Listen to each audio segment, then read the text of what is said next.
Lo que antes fue frontera, hoy es un punto de encuentro entre ciudad y naturaleza. En el Ecoparque Ciénaga de Mallorquín se construyeron pasarelas de madera elevadas, miradores y señalización para recorrer el manglar sin dañarlo.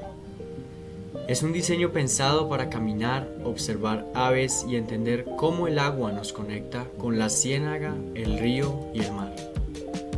En pocos años, este lugar pasó de ser un borde olvidado a convertirse en espacio de esparcimiento para Barranquilla y los municipios vecinos.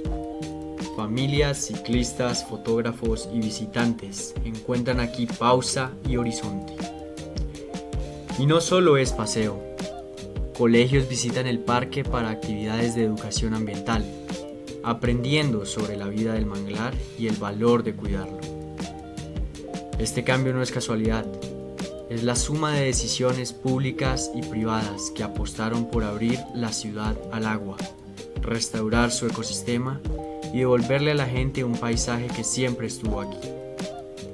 Mallorquín es hoy una invitación a caminar despacio, mirar más lejos y proteger lo que nos protege.